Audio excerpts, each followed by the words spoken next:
ce que nous faisons, selon que nous menons notre vie chrétienne, nous nous retrouvons quelque part là. Alléluia. Tout ce que nous faisons, selon que nous menons notre vie chrétienne, j'insiste, nous nous retrouvons quelque part là. Soit c'est avec l'or que nous bâtissons, gloire à Dieu, soit c'est avec l'argent, soit avec les pierres précieuses, soit avec du bois, du foin ou du chaume. L'œuvre de chacun sera manifestée. Alléluia. C'est capital. Nous devons savoir avec quoi nous sommes en train de bâtir le temple que nous sommes, puisque là, nous devons être l'habitation de Dieu en esprit. Il y a le fondement, c'est une bonne chose. Mais cela ne suffit pas. Il faut maintenant que l'édifice soit élevé. Alléluia. Pour arriver à la stature parfaite de Christ. Alléluia. À l'état d'homme fait. Alors, dans ce que nous avons regroupé, vous allez constater une chose. Il y a deux caractéristiques principales. C'est qu'il y a des matériaux qui ne résistent pas au feu. Parce qu'il dit plus loin, il dit l'œuvre de chacun sera manifestée, car le jour la fera connaître, parce qu'elle se révélera dans le feu. Et le feu éprouvera ce qu'est l'œuvre de chacun. Donc le feu devra passer sur le temple que nous sommes en train de bâtir, ton corps, mon corps, ce que nous sommes en train d'élever spirituellement.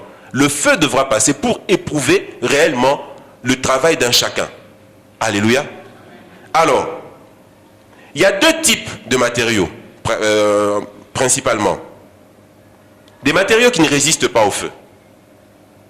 Et c'est ça qui est dangereux, puisqu'il faudrait que le feu passe.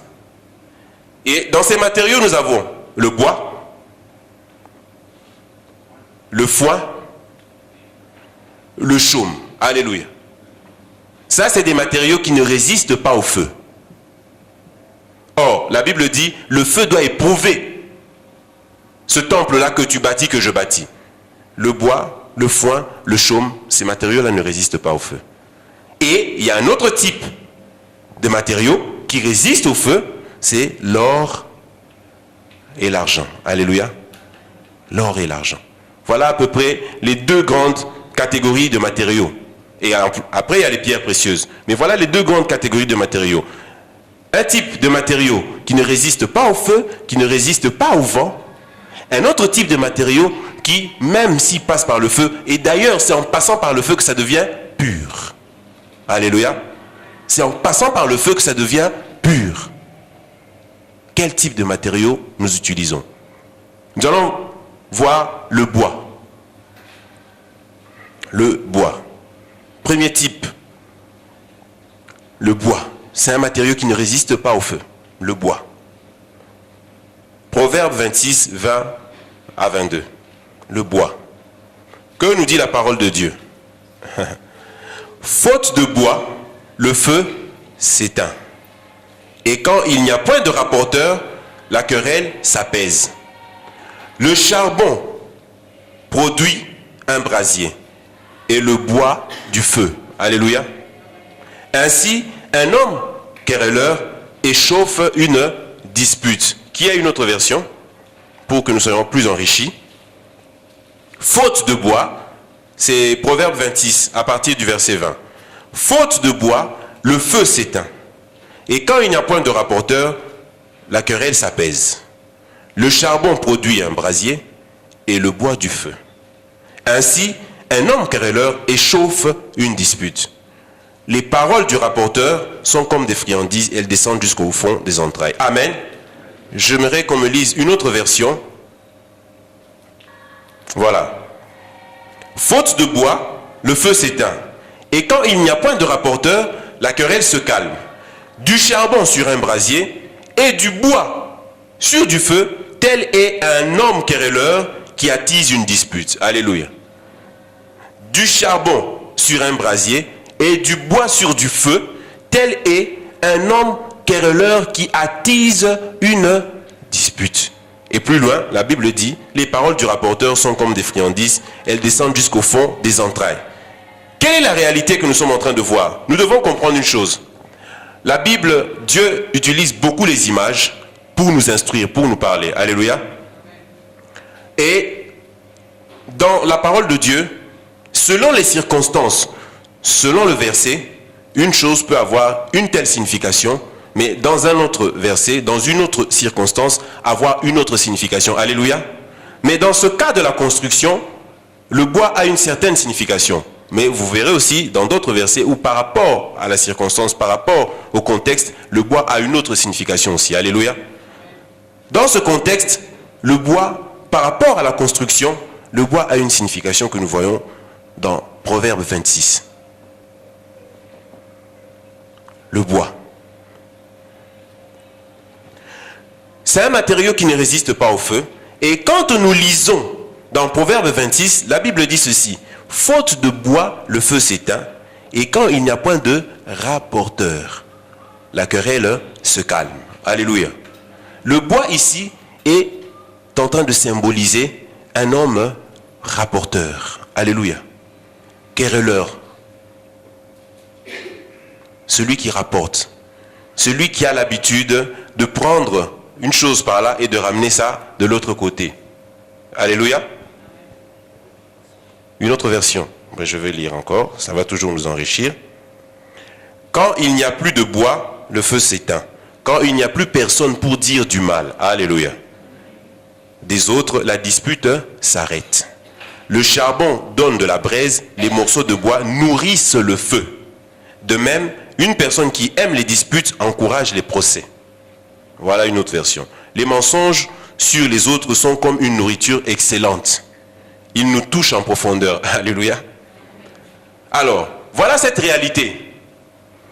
Si la Bible parle ainsi, c'est parce que cette réalité se retrouve au milieu des enfants de Dieu. Alléluia. Le bois symbolise le rapporteur.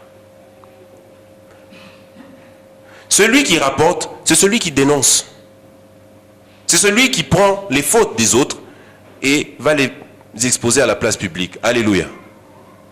Or, nous sommes en train de bâtir. Quand je dis bâtir, c'est toi personnellement, moi personnellement. Nous sommes en train de bâtir par rapport à tout acte que nous posons, c'est une pierre que nous posons. Alléluia. Spirituellement, comprenez ça. Nous sommes en train d'élever quelque chose. Mais ce que nous sommes en train d'élever, d'ailleurs, je ne peux même pas dire que c'est une pierre. Si c'est ce comportement-là, c'est le bois que tu es en train de poser pour élever l'édifice. Alléluia. C'est le bois que tu es en train de poser. Or, le jour où le feu passera, le bois ne résistera pas. Alléluia. Homme querelleur. Homme rapporteur. Dans l'église, ceux qui aiment rapporter. Rapporter, c'est quoi? C'est dénoncer. Dire les erreurs des autres. La Bible dit, l'amour couvre. Amen. Si tu vois ton frère qui a dit du mal d'un autre, au lieu d'aller rapporter, si réellement tu fonctionnes dans l'amour, ce que tu devras faire, c'est de prendre ton frère en aparté, de l'exhorter, de lui dire de ne plus faire ce qu'il a fait. Alléluia. Or, qu'est-ce qui se passe? C'est que quand on entend comme ça, la première des choses, c'est, surtout que nous avons des mobiles, il y a 25 ans, ces choses-là n'existaient pas, c'était les bebop qui avaient encore commencé, mais maintenant que nous avons des mobiles et qu'il y a un fournisseur d'accès qui a encore libéralisé les choses, la première des choses, c'est, on prend le téléphone, on appelle. Or, que nous dit la parole de Dieu? L'amour couvre une multitude de fautes, de péchés. L'homme rapporteur, le frère ou la sœur qui rapporte, qui dénonce, qui parle du mal des autres. Tu es en train de bâtir, mais tu es en train de bâtir avec du bois. Et sache que, à un moment donné, le feu passera. Et la Bible dit, le jour fera connaître ce que tu fais. Alléluia. La Bible dit ceci.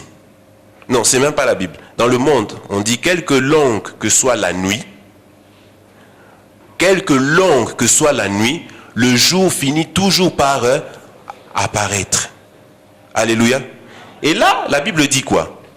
Le jour fera connaître ce qu'est l'œuvre de chacun. Ce n'est pas parce que au jour d'aujourd'hui, ta façon de vivre n'a pas encore été mis en lumière que tu vas passer inaperçu. Si au jour d'aujourd'hui, Dieu ne t'a pas encore exposé, c'est parce que Dieu t'aime et Dieu t'accorde encore le temps pour te repentir. Alléluia. Le jour fera connaître ce qu'est l'œuvre de chacun. Qu'est-ce que tu es en train de faire de ton temple, du temple de Dieu, que tu es, que je suis? Le fondement a été posé, gloire à Dieu. Mais maintenant, comment tu élèves l'édifice? Quel est le matériau que tu utilises pour élever l'édifice? Faute de bois, le feu s'éteint. Dans cette circonstance-là, le feu, c'est quelque chose qui embrase, qui consume, dans ce verset-là. Et c'est synonyme querelle, dispute. Là où il y a l'unité, alléluia, qui doit s'installer. Rechercher la paix avec, alléluia, le bois. La parole de Dieu a une capacité, c'est de séparer moelle et jointure. Quand la parole de Dieu est annoncée, même si on ne le dit pas, même si on ne se manifeste pas, chacun est en train de se voir clairement. Alléluia. C'est ça l'efficacité de la parole. Vous savez, quand on nous évangélisait, devant celui qui t'évangélise, quand tu es encore dans le monde, tu peux discuter. Oh non, ces choses-là. Mais quand tu rentres chez toi, la parole commence à faire des effets. Et tu es face à la parole, toi seul. Face à la parole, tu commences à dire, mais ce qu'il avait dit est vrai. Mais quand tu viens devant lui par orgueil, tu veux discuter pour rien. Mais quand la parole est annoncée, la parole a cette capacité d'aller au plus profond. Alléluia. Ce que nous sommes en train de dire ici, c'est la parole qui va juger un chacun de nous. On ne va pas s'indexer, mais Dieu sait. Toi aussi tu sais. Alléluia. Dieu sait et toi aussi tu sais, moi aussi je sais. Chacun connaît sa propre réalité. Ici, tout le monde est beau, tout le monde est gentil. Mais chacun connaît la réalité de son cœur. Alléluia. Faute de bois, le feu s'éteint. Comment tu élèves l'édifice? Rapporteur, querelleur. Nous allons lire.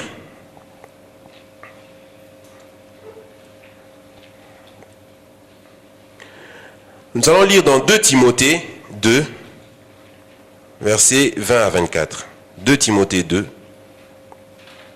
versets 20 à 24. 2 Timothée 2. Je lis par la grâce de Dieu. Dans une grande maison, il n'y a pas seulement des vases d'or et d'argent, mais il y en a aussi de bois et de terre. Les uns pour un usage noble et les autres pour un usage vil. Si donc quelqu'un se purifie, il sera un vase d'un usage noble, sanctifié, utile à son maître, propre à toute bonne œuvre. Fuis les passions de la jeunesse et recherche la justice, la foi, l'amour, la paix, avec ceux qui invoquent le Seigneur d'un cœur pur. Repousse les discussions folles et inutiles, sachant qu'elles font naître des querelles. Or, il ne faut pas que le serviteur du Seigneur ait des querelles. Il doit au contraire être affable envers tous, avoir le don d'enseigner et de supporter. Amen. Le bois. Voilà, dans ce contexte encore, on parle encore du bois. Dans le premier passage, nous avons vu que le bois est symbolisé, et le bois symbolise, une personne rapporteur, querelleuse. Une personne qui attise les disputes au sein de la communauté. Prendre ici, aller annoncer là-bas. Au lieu d'exhorter celui que tu as vu en faute, tu vas annoncer là-bas. Et quand bien même on dit ces choses, le peuple de Dieu est devenu tellement insensible que à peine on a fini de dire ces choses qu'on continue encore dans les querelles, les disputes. C'est à croire que nous sommes spirituellement bouchés des oreilles. Alléluia. Or, quand vous regardez dans l'ancienne alliance, quand le Seigneur a fait avancer les Lévites, il y a une réalité. C'est qu'on a dit, si je me souviens bien, à Moïse de tremper son doigt dans le sang d'un agneau ou d'un bouc qui avait été sacrifié et de mettre sur l'oreille. Il y avait, je crois, 3 parties. Mais ce n'est pas notre sujet. C'était pour dire quoi? Que l'oreille d'un enfant de Dieu doit être sensible. Alléluia. Mes brebis connaissent ma voix. Alléluia. L'oreille d'un enfant de Dieu doit être sensible. Le fait que Moïse prenait son doigt trempé dans le sang et mettait sur l'oreille, c'était pour dire que c'était l'oreille consacrée. Alléluia. Qui devait être sensible, apte, capable à recevoir l'ainsi dit l'Éternel. Alléluia. Nous devons avoir l'oreille pour savoir écouter la parole de Dieu. Non pas seulement écouter, mais savoir aussi mettre en pratique. Alléluia. Parce que si on ne fait qu'écouter tout simplement, ça veut dire qu'on écoute avec l'oreille physique. Mais si nous mettons en pratique, c'est que nous avons eu une écoute spirituelle. Nous avons compris et nous mettons en pratique. Alléluia. Ces choses sont en train de miner l'Église. Que ce soit au niveau du corps, que ce soit au niveau local, ces choses minent l'Église. Voilà pourquoi Dieu veut que nous puissions véritablement nous mettre face à la parole et faire une introspection. Alléluia.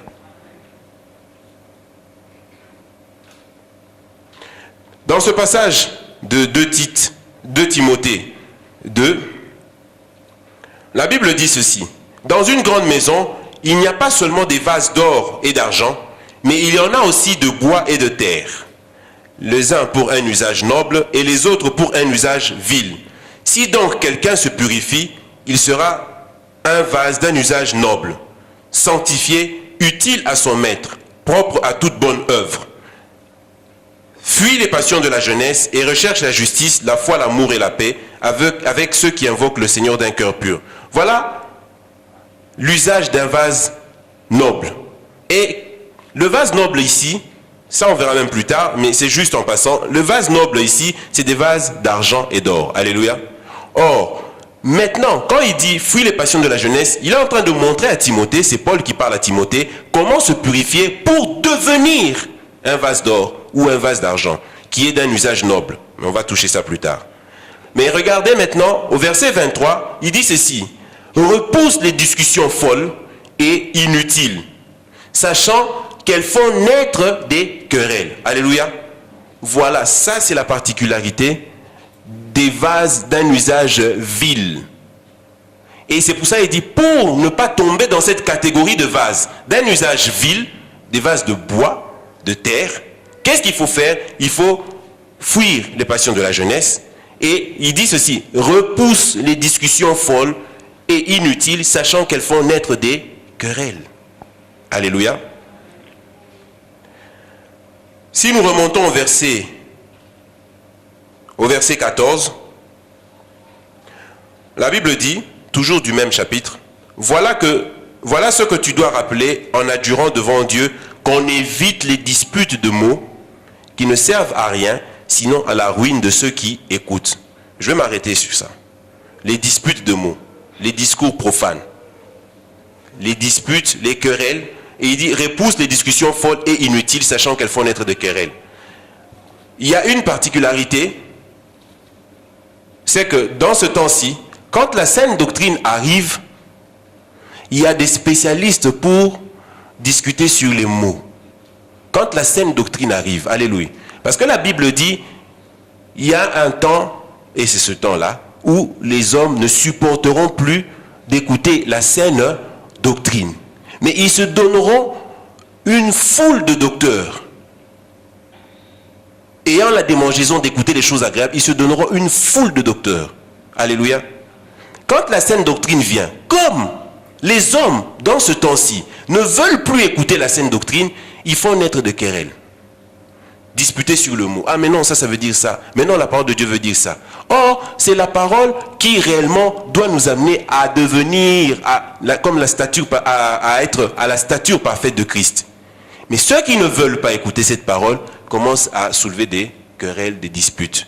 Et c'est pour cela, Paul est en train de parler à Timothée, il dit, repousse les discussions folles et inutiles, les disputes de mots. Alléluia. Quand la parole de Dieu est conforme, ce qui est annoncé est conforme aux Écritures, la parole de Dieu est oui et amen. Quand c'est conforme aux Écritures, c'est oui et amen. Quand on commence à créer des disputes, des discussions sur les mots, on est en train d'élever un édifice en bois. Alléluia.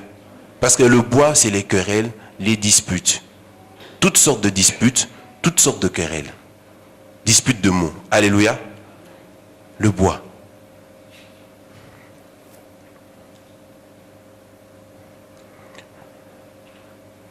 Et quand nous regardons dans 2 Corinthiens 5, 18, 19, 2 Corinthiens, je vais lire par la grâce de Dieu, 2 Corinthiens 5, 18 à 19, la Bible dit ceci: et tout cela vient de Dieu, qui nous a réconciliés avec lui par Christ, et qui nous a donné le service de la réconciliation. Et tout cela vient de Dieu, qui nous a réconciliés avec lui par Christ, et qui nous a donné le service, dans d'autres versions dit le ministère de la réconciliation. Amen.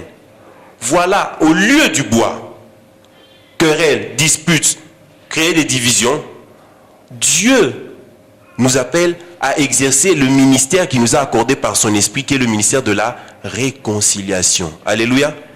Réellement, si tu as l'esprit de Dieu, là où tu passes, tu ne peux pas laisser des disputes. Tu ne peux pas laisser des querelles. Au contraire, s'il y avait division, s'il y avait dispute, la Bible dit, nous avons reçu le ministère de la réconciliation. Alléluia. Un enfant de Dieu se caractérise par ce qu'il produit comme fruit. Alléluia. Un homme ne donne que ce qu'il a. Alléluia.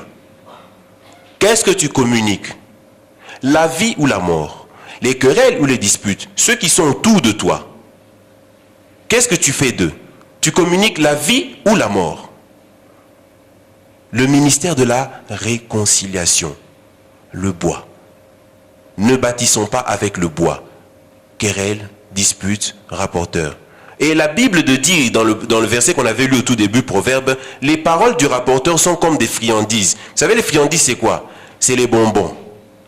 Et ceux qui aiment écouter les paroles du rapporteur, la Bible dit c'est comme des friandises. Pour dire que quand quelqu'un vient te dire, tu sais, la tendance et le réflexe, c'est quoi? Raconte. Et quand la personne commence, un bonbon, quand on mange les bonbons, quand il y a un panier de bonbons quelque part, quand on passe, on prend.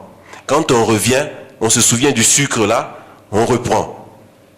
La tendance, c'est de vouloir toujours écouter, écouter et écouter. Or, la Bible nous met en garde. Les paroles du rapporteur, c'est pas ce que nous devons écouter. Amen. Le bois. On va s'arrêter pour là aujourd'hui. Ne bâtissons pas avec le bois. Amen. Que Dieu vous bénisse.